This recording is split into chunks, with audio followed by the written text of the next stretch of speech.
My name is Ghalia Ahmed El-Ali from the Office of Development Affairs, and I have the great pleasure to introduce our next panel, which is going to be discussing large-scale transformation for the climate. How can individual actions drive meaningful change at scale? It's a distinct honor to be joined today by Her Highness Sheikha Shamma bint Sultan bin Khalifa Al-Nahyan, who will be sharing her opening remarks with us. Her Highness is the President and Chief Executive Officer of the UAE Independent Climate Accelerators, an organization at the forefront of efforts advancing the green economy in the UAE. Your Highness, it's a true honor to have you with us today. We look forward to your valuable insights. Please welcome to the stage.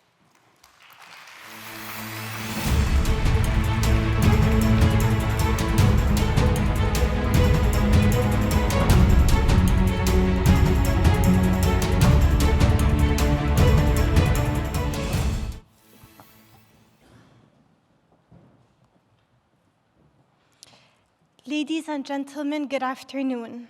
I'm delighted to see you all here today in the heart of our nation that has long championed sustainability and climate action.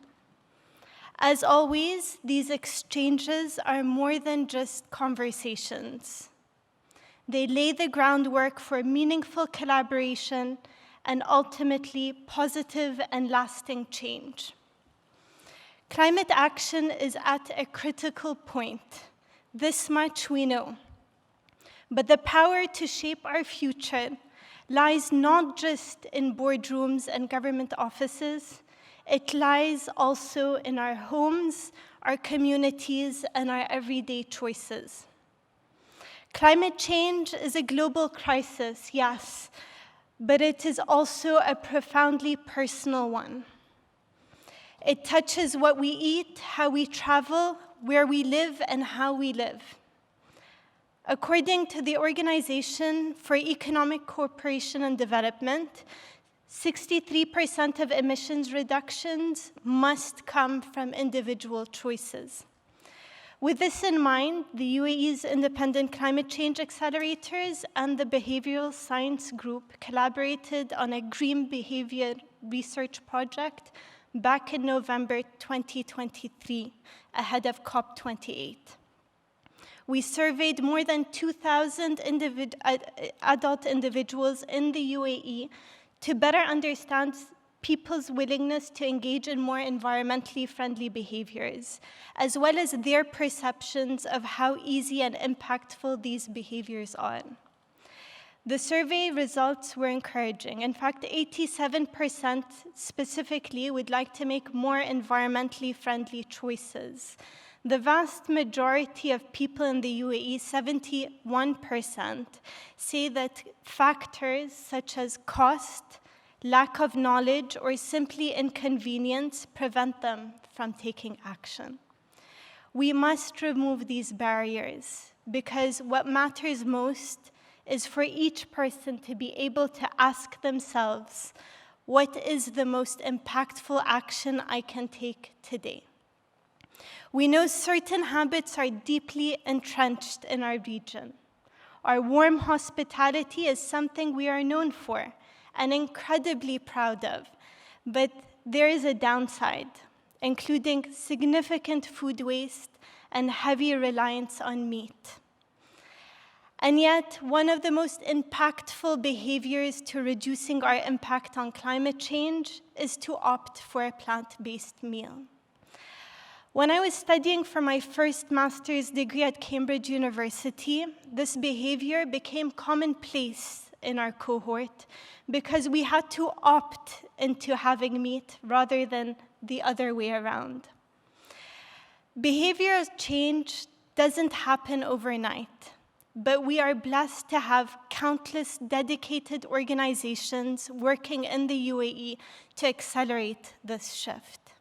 One of them is Ni'ma, the National Food Loss and Waste Initiative, which aims to instill an understanding across the nation of the value of preserving resources and the impact of wasteful practices.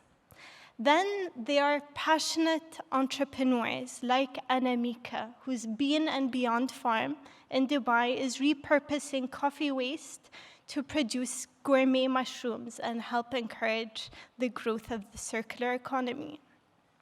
Her uplifting story was captured by the Climate Tribe, a subsidiary of the UICCA that aims to inspire lasting community action through impact storytelling. By sharing the stories of change makers like Anamika, who are committed to the preservation of our planet, we are serving as a counterpoint to the often negative news we see in the media. Because it is by uplifting people rather than frightening them that we are most likely to see change. Thank you once again for being part of this important conversation. Let's commit to making today not just a day of collective, but individual action. What behavior can we all change, starting now, to help meet the UAE's net zero goals? The scale of the climate crisis may be immense, but so is the scale of opportunity, with each of us holding a lever of change in our hands. Thank you.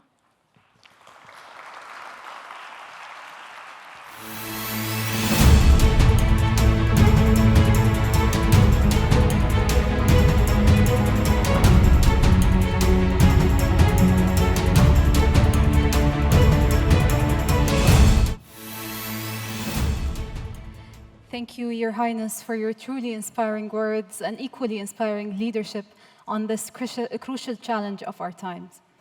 A big debate of our time is how can we best deal with the climate crisis? Does all changes need to be from companies and governments, or does individual actions matter? I would now like to introduce our panel who will delve on this topic further. Chairing this panel is Nesterak. Is the co-founder and editor-in-chief of Behavioral Scientist, an award-winning behavioral magazine. Joining him on this important panel are Professor Elke Weber. Professor Weber is the Gerhard R. Andlinger Professor in Energy and the Environment at Princeton University.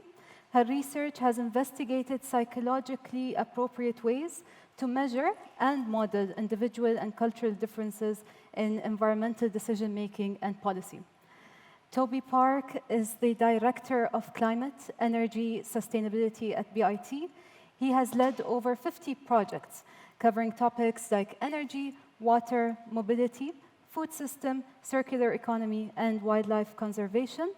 Toby has most recently been advising the UK government on the public engagement and behavioral dimension of its net zero strategy. Professor Lucia Reisch. Professor Reisch is the El-Erian Professor for Behavioral Economics and Policy at the University of Cambridge. Her work has focused on the theory and application of behavioral insights to policymaking to encourage sustainable consumption, production, and organizations. I will now hand over to the chair of this panel, Nesterak. The floor is yours.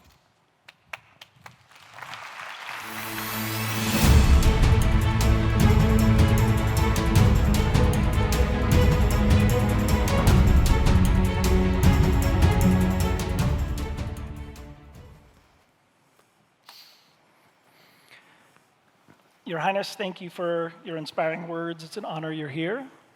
Your Excellencies, distinguished guests, ladies and gentlemen, welcome to this session on this most important and urgent topic. Yesterday, the organizing team hosted a survey out in the main hall. The goal was to gauge perceptions of people's perceptions of what actions can have the greatest impact on carbon emission. And how that lines up with reality. So we're going to put a slide up here, and you can kind of see, take a moment to absorb it. On the x-axis, you'll see actual carbon emissions. So the more over here is the greater the carbon emission, and up there is the percent of people who responded that way. I want to dive into the panel, but I just want to call out one item in particular is changing diet. You'll see that it is the fourth most impactful behavior you could do, but it was ranked last. So what we see is that people's perceptions of what will have an impact on the climate and carbon emissions specifically don't always line up with reality. And so one thing that is a positive that came out of this graph is you'll see there's kind of an upward trend. And typically when the teams do this type of survey, they find that there's a downward trend. So this room tends to be more knowledgeable than most. But as we know, knowledge isn't everything. And even if we have that knowledge, we're still searching for that elusive breakthrough when it comes to climate, despite the many ways that we've made progress. And so that's why we have our distinguished and expert panelists today, who are going to help us think through what that breakthrough might be. Thank you all for being here. Lucia, I'd like to start with you. Given what we see in the survey, the question I have is, how can we help shift the focus from low impact to high impact behaviors? Right, this is of course a very important question, and we have to learn how to do that, because it's not just about feeling good about what we do, but actually having an impact. And as we can also see from this little experiment, it is very often that people simply do not know. So it's probably not very surprising, but first of all, we have to spread the knowledge. So we have been recycling religiously, and that's good as it is, because we have been doing that for 40 years. But we might not be that well aware about food waste or about the energy that our streaming needs, our digital devices. So these are more newer topics, and it's very important to get them in the room and to get research and policy focus on them. Having said that, I'm also a consumer researcher. So of course I want people and policy to focus on the three big fields, which is food, building, and transport. This is also something we're going to discuss later this afternoon. And we know pretty well, due to the IPCC and many other good colleagues who have done evidence synthesis, what are the biggest impact areas, and also what can we do, where to kind of nudge or lead people in their behavioral change. So in the food area, it's less meat and less food waste. In the building area is smarter heating and cooling, better urban planning, and in transport is moving to EVs and moving to more active transport and public policy. So this is all good and very, very important. As a consumer researcher, I have to say, I'm not that unhappy also about symbolic and smaller behaviors, because people rarely change their behavior dramatically in a short term. What we do is like little steps. And why not starting with something that we care about or we think we are expert in? Also, we feel we have agency in changing it. And even though the immediate climate impact might not be huge, it kind of guides us into a behavior change, a lifestyle change. Toby, I'd love to come back on that. I've had quite a few conversations with government officials looking for advice on exactly this issue. There's a long list of 10, 15 quite important behaviors we need the public to do. Officials are often aware that there's this conflict, this tension between the sort of small impact stuff that people are more on board with, perhaps overestimating the impact of, and the bigger things we need to move people towards. I think governments are often a bit hesitant to push people too far too fast, because they worry that they will lose that license for net zero. Partly because those actions might be unpopular, partly because they might just be difficult. It's asking a lot to ask someone to go and buy an electric car if they haven't got the money, perhaps the infrastructure isn't yet present in their community, and so on. And so I think the tendency in that case is to fall back on the things like recycling and the sort of easier behaviors. But to me, that presents quite a challenging trade-off, because as we know, people already overestimate the impact of recycling, so just feeding into that narrative more seems a bit risky. We know that people might tend to sort of license themselves inaction on the bigger actions if they're already doing some small things, a kind of negative spillover effect, and so on. So, I mean, my view is we need a kind of third way where we need to start shifting public attention towards the big things. As you say, energy in buildings in Europe and North America, that might be heat pump adoption to get away from burning fossil fuels, electric vehicles, and so on. But at the same time, recognizing that's a difficult journey for people, and sort of laying out a runway of stepping stones, right? So small actions that are still accessible to a wide range of people, but actions that meaningfully take people on that journey to those big things, rather than actions that are quite different and potentially a distraction. Right.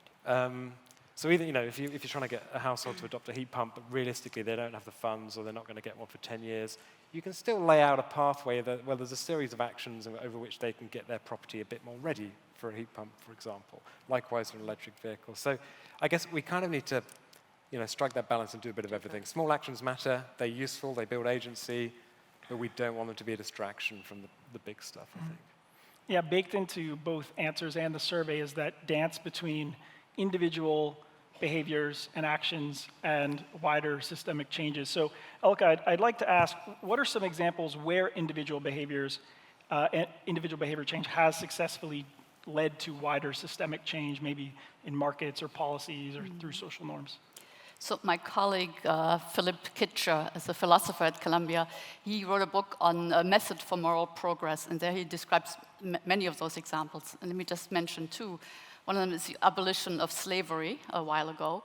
And then the progress towards women empowerment is another example. And in each of those cases, he documents that change starts by a small number of individuals reframing the issue. So in the case of slavery, from an economic perspective to a moral perspective. In the case of empowering of women, from a more traditional sex role perspective to one of equity and fairness. And then the reframing and the change in behavior gets picked up by media, whether it's novels, way back on, and now TV programs, that basically model these kinds of changes. That gets amplified, changes social norms, and social norms eventually lead to changes in laws or constitutional amendments. Mm-hmm. Maybe also to mention that the idea that there's linear progression from the individual to the collective and then to the institutional is probably too simple. Mm-hmm. Michael Holtzworth talked about that earlier today in the session. But the idea is that there are complex feedback loops between these different levels of analysis. And last night we talked about the changes that have been brought about by certain new technology, like the iPhone, the cell phones, that has changed human behavior oftentimes in good ways, sometimes in not so good ways, but also has tremendous impact on markets and probably laws down the road. Mm-hmm.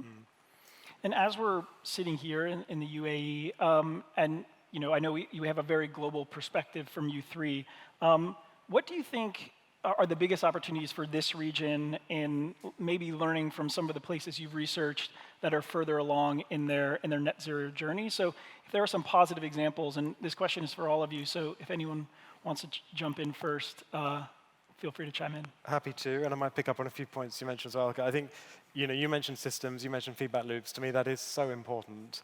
I think historically, behavioral science has tended to view challenges in a slightly overly discrete way, thinking about one issue at a time in isolation, particularly looking at sort of more downstream consumer behavior. We really need to see behavior as part of a complex system. It's a social system, it's an economic system. In this case, of course, it's an infrastructure, an energy system as well. And we need to think about interventions that sort of trigger those feedback loops and those tipping points to our advantage. And I think, to give maybe an example or two, even an intervention as simple as an eco-label, and of course they're really important. As a consumer, it's very hard a lot of the time when making a purchase to really judge, okay, well, which is the more sustainable pair of jeans or pension investment or hotel chain? So at that level, eco-labels are great. They provide the information and they can help people make more sustainable choices.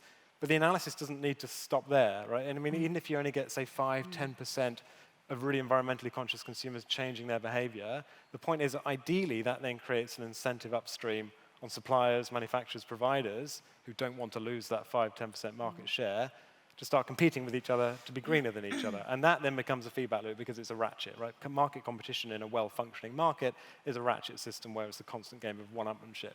So we need to trigger those kind of feedback loops, and they're everywhere.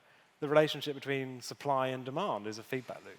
But sometimes it can be a positive feedback loop, sometimes it can be a negative feedback loop, right? I mean, if supply is unconstrained, then increase in demand, let's say there's an increase in demand for plant-based food, what happens is suppliers notice that, they respond, they think, okay, well, we'll provide more variety of products, we'll improve the quality of those products, we'll perhaps dedicate more shelf space to those products, we'll market them more effectively, there's more competition and so on. So what does that mean? That means the choice environment for consumers has now become more plant-based, and so more consumers start buying, and you get that positive feedback loop. But of course, if supply is constrained, let's say you want to improve the uptake of a new green technology, but it's not just a lack of demand among consumers, but it's also that we've got real supply problems. There's a lack of skills, perhaps, a lack of trust in policy, meaning investment isn't there. Then what happens when demand increases? Prices go up, squashes demand again, so you've got a negative feedback loop. So if you're developing interventions that are explicitly behavioral, we still need to think about those sort of knock-on effects and how they sort of trigger those cascades in the system. And I think that's central to this conversation, because of course what we're saying is it's net zero, right? It's not net a little bit less. It's net zero. We need to sort out the whole economy, so we really need a systemic approach on this. So learning from others is learning the good things and learning to avoid the bad things. So colleagues of mine from Singapore who have been working with behavioral insights in the city-state for a long time just wrote a book on bad behavioral policy, and it's very, very telling. So I think there are a few things that are very wise to avoid or to do something against or prevent them. So I think one of the learnings is to make sure that take the people with you. So usually top-down doesn't work. Particularly on a city or city-state level. And it's kind of, again, a feedback, iterative process where you try to understand what are the real problems. And usually, if you ask people, if you take them along, if you do like neighborhood conferences and try to find that out, the people know best. They're the experts of their life. They know their transportation needs, they know the family demands, they know their own context the best, and then kind of feed that back, try new things. So do no research without them, no policy without them. I think this is really one of the key learnings. Another one is that it pays to look for the best level of implementation and intervention. So again, cities have been shown to be a very good level because they're still close enough to the people to understand, and because everything is so context dependent, to allow for larger policies. And at the same time, they're small enough to experiment and to learn and to go back to the drawing board and do it again, because this is very often what we do, what we have to do. So maybe two takeaways. So feedback loops, bring the people along, focus on those areas where we can experiment like cities. Elke, what would you add to those? I have those 3 recommendations, and they build very nicely on yours. I think the first one is that given the huge change in land use and in jobs that the net zero transition will bring about, public buy-in is absolutely essential. And public buy-in also is a moving target because you have lobbying by vested interest in different technologies, so you should not forget that. And then the third thing is that this kind of change requires a very different mindset. It requires a mindset of cooperation and trust. The mindset we have in place oftentimes is one of competition, and there we have to sort of basically use changes in social norms, but also changes probably in laws, legal interventions to level the playing field. Do you mind if I pull at that thread a little bit more on public buy-in as well? Because I just want to echo some of those points. It's so important. This is a bit of a passion of mine at the moment. I think over the years we've done so much work on understanding what works to encourage green behaviors. But of course, the other equally important, if not more important, half the equation is what is acceptable. Because if none of it is deliverable within a political system, then we're not going to get anywhere. And across the world, we see there is pretty high support for greater climate action from governments, but it's high but quite fragile support. And I think if we look around the world, we can see some cracks starting to show. And I do worry that we're entering a bit of a perfect storm here where increased government interventionism on people's lives is not really in fashion at the moment. There's a lot of pressures that people care perhaps more about, cost of living, there's conflict emerging around the world and so on. Meanwhile, the difficult stuff is really just getting started. I think if you look at some of the economies in the world that have made most progress on their carbon emissions, the UK being one of them as an advanced economy, most of that progress has come from, for example, decommissioning coal power plants that were on their way out anyway. We haven't yet really started the really difficult behavioral stuff where we need radical uptake of new green technologies, lifestyle changes around diet, really politically challenging stuff, on agriculture and diet, but also aviation and so on. So doing that within the current political climate, I think, is going to be quite challenging. And my view is that we should, as behavioral scientists, if you take that word behavior quite broadly, perhaps nudge a bit into political science, social science more widely, we should be doing as much research as we can to understand how political narratives around net zero emerge and spread, the spread of myths and disinformation on these topics, what it takes to make net zero policy more publicly acceptable. We've done some work on this very recently, literally testing different variants of net zero policies, and the key outcome measure there not being behavior change, but being public support for those policies. And there's actually a lot you can do. There's a sort of toolkit. We heard from Cass yesterday the EAST or FEAST framework, which is how to change behavior. We can essentially build an equivalent for how to boost support for policies around net zero or indeed other issues. And we found, fairness really matters, but fairness is really complex. When people say, oh, it's fair or it's unfair, some people to them that means whether it's progressive or regressive, whether it perhaps protects the most vulnerable. Other people mean, well, if you're telling me to do something I don't want to do, that's unfair. There's different dimensions to that. But things like consumer protections, the right level of exemptions, whether a policy is targeted at consumers to discourage them from consuming, or whether it's targeted upstream at suppliers to get them to change their products.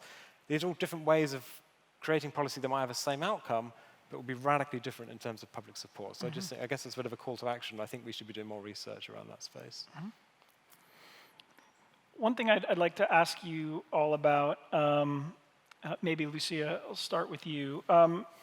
Something I've heard a lot about this week is tackling food waste and initiatives that are being undertaken here. However, that type of challenge remains pretty difficult to get to scale. And so I'm wondering what the behavioral science evidence says about the most efficient ways to deal with food waste, but also if you want to speak more broadly about how what we know based on the research that's been done, how it might translate here or not. Right, so luckily the research and there with the evidence of what works and avoiding food waste and loss has really exploded is maybe too much, but we know so much more today. And also we do very useful evidence synthesis, so really see what works for him in which context. And I mean, it's what researchers always say, it really depends. It depends on the size, it depends on your target group. But as in other fields, it's often defaults that works very well. It's about transparency. It's about making people aware, feeding back also successes. And that's, I've seen a lot. I had a look at the local, is that NEMA, is that the word? And I was quite impressed because, I mean, it's like a model intervention focusing on the right behavioral cues. And also the evaluation is done very well, making for, I mean, up to the transparent bins. So everything is there. And I was not surprised to see that it actually worked and has quite some effect. The question, so we, maybe being more precise, we have been dealing with the 31 colleges of the University of Cambridge, trying to reduce both ruminant meat consumption and food waste. And interesting, I mean, this is such a homogeneous target group, right? I mean, Cambridge students, and still there were differences of what really worked. So we always have to go back and see what works in this specific context. The timing matters. The communication matters, the framing matters, and of course also the institutional buy-in. I mean, is this something that the university wants us to do, or is this student-led? Is this something we kind of give our own, we find our own identity that kind of is reflected in this policy? And as we think about food waste, I'm wondering, thinking of changing diets as related to food, obviously, and so is there any link between, starting with food waste as a way to kind of get people cued in to changing their diet, or is that a new opportunity? I'm wondering about the links between those two.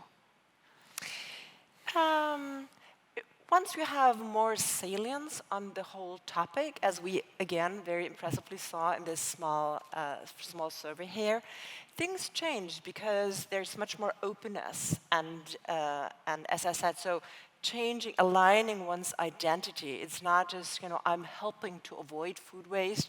It's more, this is really, it's me who really can make a difference. And that taps, both reducing meat and reducing food waste, both tap into this, ideally into this identity creation approach. I want to shift gears just a little bit to think about markets and pricing and things like that. And so, Toby, how can something we might not think of as linked to climate all the time, like sales tax, actually shift purchasing behavior? And purchasing behavior has that link between, obviously, an individual action and a wider systemic effect. So what are your thoughts on that? So, I mean, whether it's tax or other forms of incentive, there's so much you can do through a behavioral lens there. I think the sort of fundamental point I always emphasize is that financial incentives have sort of psychological dimensions to them beyond the sort of narrow economic effect they have. The examples I always like to give to sort of make that point, plastic bag levies, for instance, many countries have them, including the UK. The data in the UK shows a 97% reduction in single-use plastic bag usage, so huge effects. It's a 10 pence levy. Obviously, you might have 10, 15, 20 pounds worth of groceries in that bag. So economically, it's a very weak incentive, and yet it has a huge effect. So what's going on there? The point is that it's crowding in these other sort of nudge-type effects as well. So that 10 pence creates a really strong default. It used to be that you would just help yourself with plastic bags. Now you have to proactively ask for one and buy one. It creates a hugely strong social norm. On the very rare occasion I might forget my reusable bag, I feel like there's quite a strong taboo. I'm embarrassed to ask for one. And it's a reminder, like we all know we should be using less plastic, but having to pay that 10 pence is just a salient reminder in the moment that we should be doing it. So it has a huge effect. So you can think about that if it's sales tax, VAT, or whatever. There are different ways you could design that to sort of crowd in more psychological salience and relevance. If it's just increased or decreased VAT on less or more sustainable products, but that's just buried in the price, sure, you're going to get some price elasticity there, and that's no bad thing. But if you can make it more salient, maybe it's a separate price that's indicated on the price label, maybe it comes with some kind of eco-label that reflects that, then that might have a greater effect, for instance. But also to your point on system properties, if you're designing a VAT system with the intention of promoting more sustainable behaviors, let's say you're trying to encourage people to repair or recycle their refrigerators instead of replacing them when they're broke, just buying a new one when they're broken. You could say no VAT on the labor associated with repairs. You could say no VAT on the parts associated with repairs. You could say you don't pay VAT on your new refrigerator when you bring your old one in to be recycled.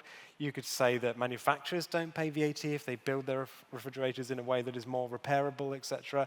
There are so many ways of doing that. And of course, each of those will have a different impact on the system because there are these sort of relationships between consumers and suppliers.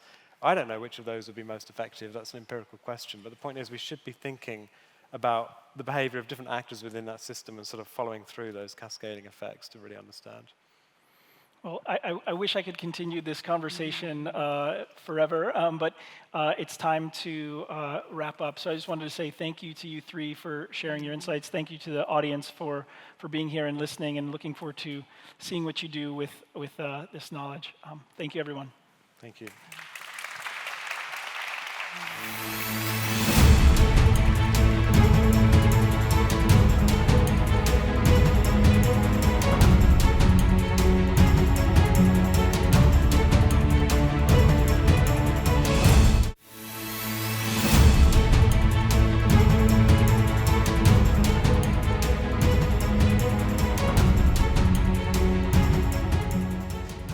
Isn't it such an interesting debate?